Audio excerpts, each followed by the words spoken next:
बिंदु भेद योग का साधन।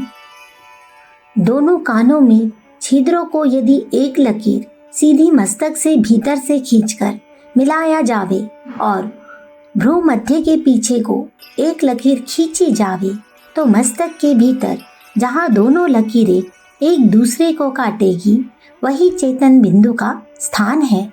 वह बिंदु शारीरिक और आध्यात्मिक दोनों दृष्टियों से बहुत महत्वपूर्ण है। अष्टांग योग में इसी स्थान को त्रिकुटी कहते हैं। दृष्टा, दर्शन और दृश्य का मूल यही है।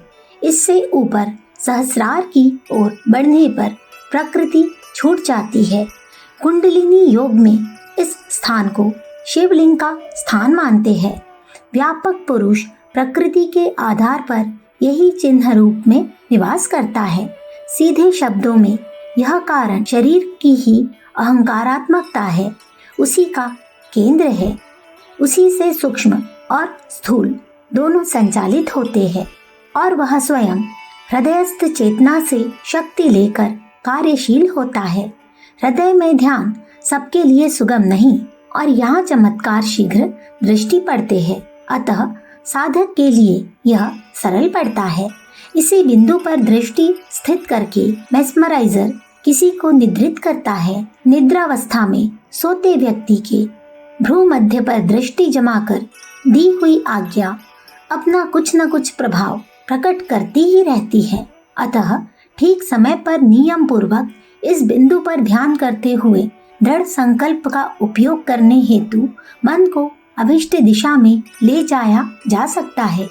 इतना स्मरण रखना चाहिए कि जहाँ इस बिंदु से महान लाभ उठाया जा सकता है वहीं बहुत बड़ी हानि भी हो सकती है। भ्रू मध्य में ध्यान करते समय जो साधक विषयों का या संसार का चिंतन करेगा उसकी वासनाएं और दृढ़ होती जाएगी। वह अत्यधिक आसक्त और विषयी हो जाएगा। अतएव जब तक भ्रू मध्य में ध्यान किया जावे कोई विषय अशुभ वासना मन में न आने पावे। बलपूर्वक मन को लक्ष्य में अथवा शुभ संकल्पों में लगा रखना चाहिए। यदि मन अत्यधिक चंचल हो रहा हो तो न मानता हो तो उस समय ध्यान करना बंद कर देना चाहिए अथवा खुली दृष्टि से नाक की नोक पर त्राटक करना चाहिए। बहुधा इस बिंदु पर ध्यान करने वालों को नाना प्रकार के दृश्य दिखाई पड़ते हैं, शब्द सुनाई देते हैं। वे उनके देखने और सुनने में तल्लीन हो जाते हैं।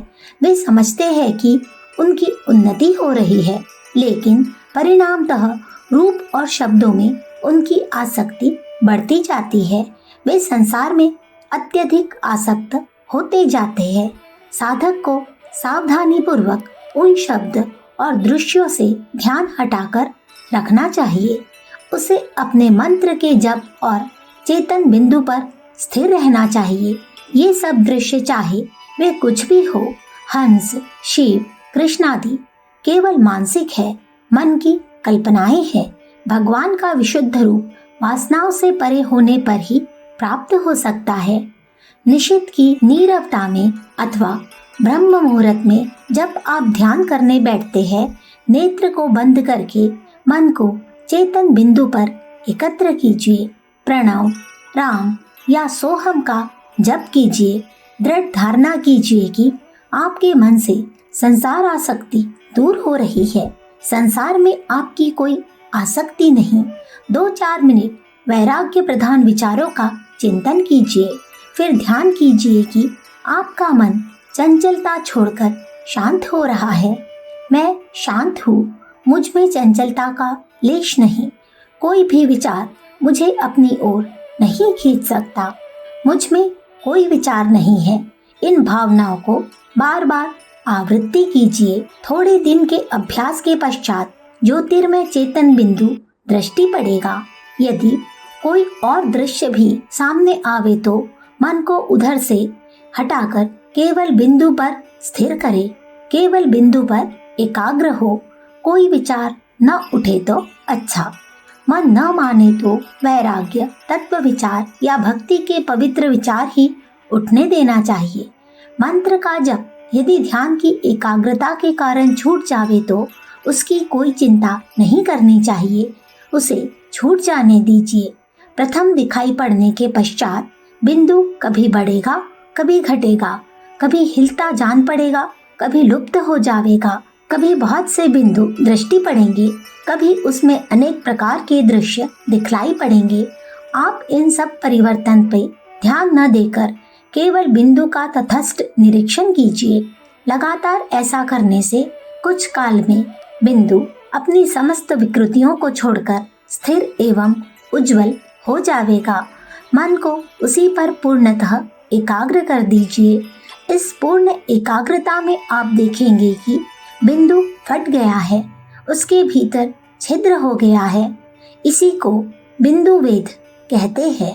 बिंदु के मध्य का वही छिद्र सहस्रार के भीतर जाने का मार्ग है।